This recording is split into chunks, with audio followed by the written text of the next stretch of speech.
So here we have Edrig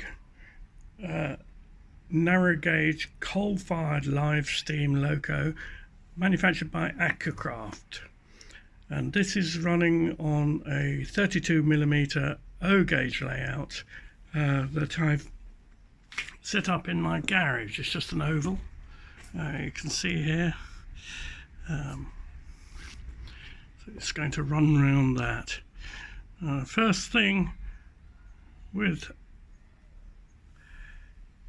a steam locomotive like this is to make sure it's properly oiled, and there's an oiler here and a drain cock. The drain cock I'll loosen off. There's no water dropped out of it. It's a condensing oiler for the cylinders.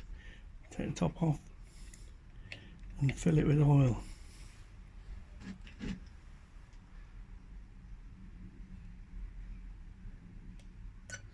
There we are, nice and full. You can see some water just dripping out of the drain.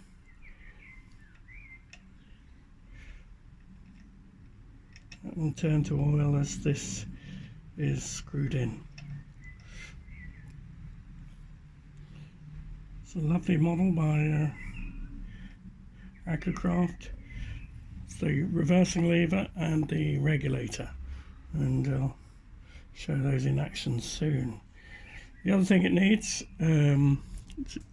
is we're showing a little bit of water in the boiler, so I'll top that up with deionized water using the connector, high pressure connector. The rectus connector is very stiff, and so I'm going to press down using these pliers supporting the engine, and it clicks into place. And I will top up the water inside the boiler till the water level comes up just beyond the top of the glass. You can see it's just rising there.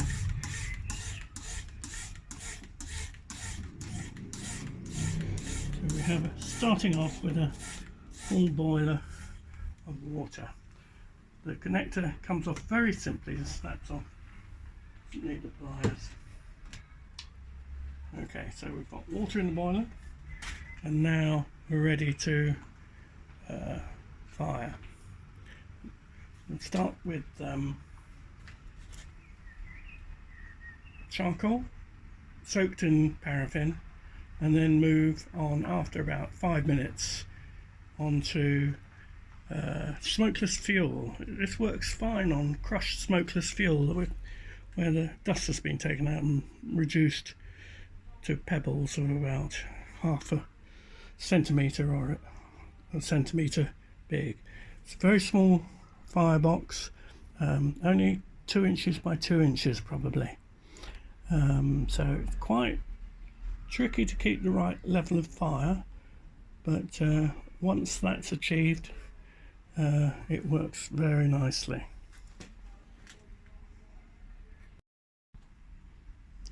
Okay, there are two other controls which are very important. And they are the blower here, which I'll start by turning off, and the pump bypass, which again is a small needle valve, which again I'll turn off. Regulator I'll set off, that's completely closed, and the reversing lever is in the neutral position. So now we're ready to put some paraffin soaked charcoal into the fire. First spoonful, first shovelful if you like, is going to be lit. So I'll light that with a lighter. You can see it lights readily. And now I've forgotten one thing, which is the electric blower. Electric blower is absolutely essential for the fire to be drawn through the tubes. The electric blower's on, and you can see there's a fire in the firebox being drawn through the tubes now. Put another shovelful of charcoal in. And we're aiming to get nice coverage on the grate. So that's about 4 teaspoons in this small grate.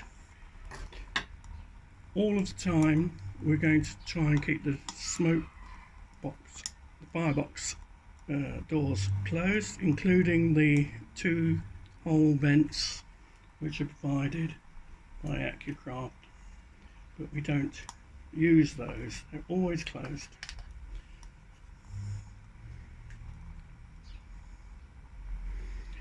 I'm not going to fill the side tanks with water yet because that's additional heat that would be needed to raise the pressure, but this will now take about 10 minutes to quarter of an hour to raise pressure.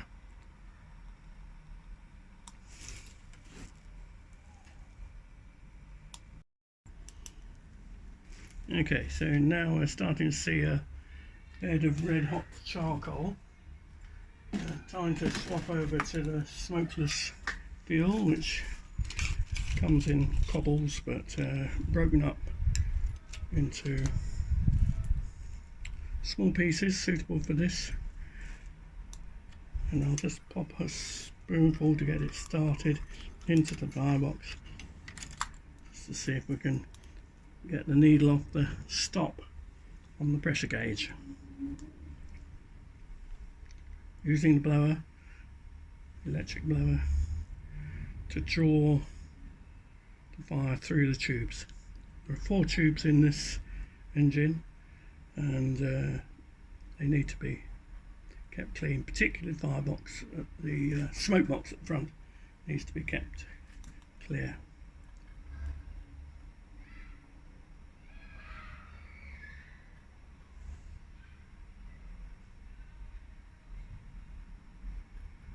As soon as the pressure starts to rise, I'll just crack open a fraction of the blower here, just to help the electric blower on the chimney.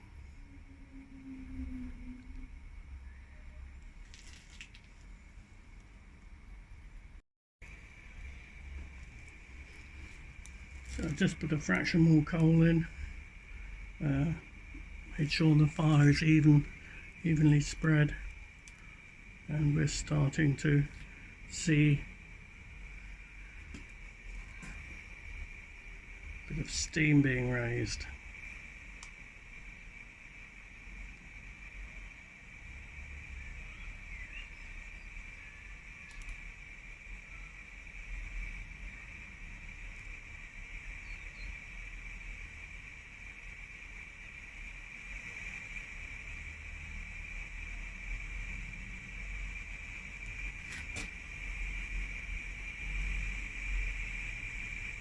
Needle has come off the stop now. You can start to hear it, the blower. I'll turn the mechanical blower and the electric blower off, remove that, and you can now feel the steam being raised. Once that happens, it's going to come up fairly fast, and so more coal will go in as it pulls the fire through.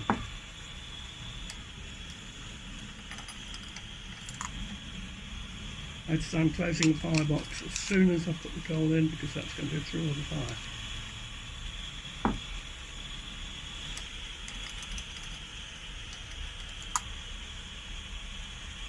So we're up to 20 pounds now. The pump bypass is closed. The blower is blowing at a fair old rate, and that's only from just cracking it slightly. I'll just slow it down slightly now. Feel the hot air coming through the chimney. Okay, we've got 60 pounds on the gauge now. Beg your pardon, we've got 40 pounds on the gauge. Operating pressure is about 60.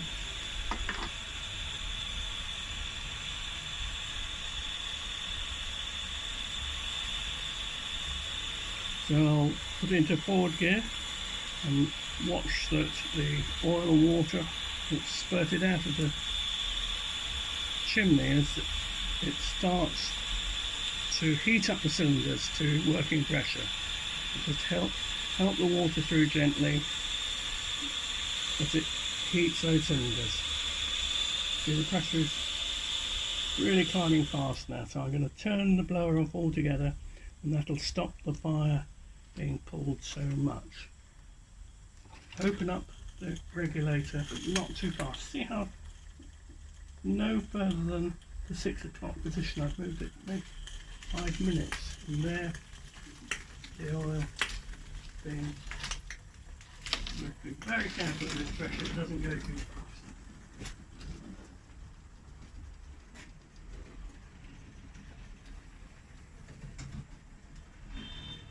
There we go, we've got no blower on, so the fire will, the pressure will remain steady.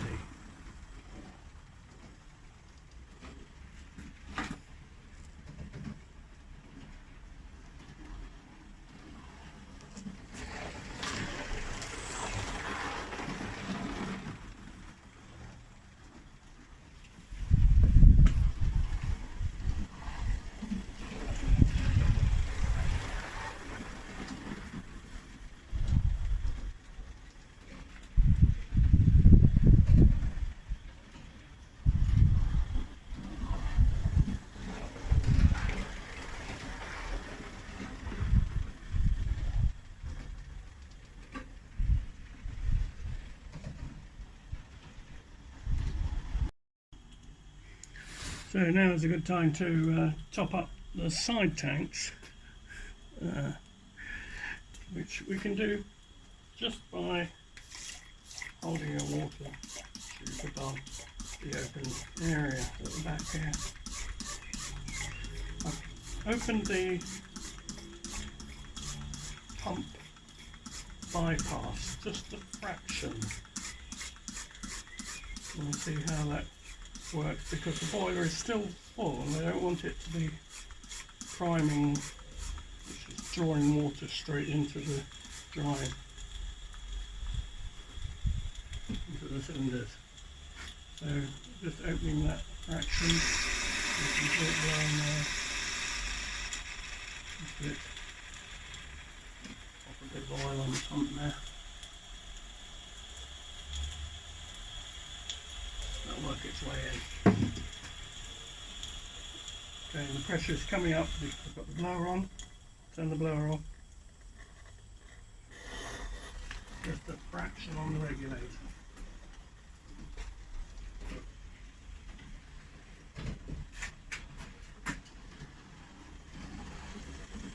It's going a little bit too fast, just a fraction less. You can see the pressure's really high.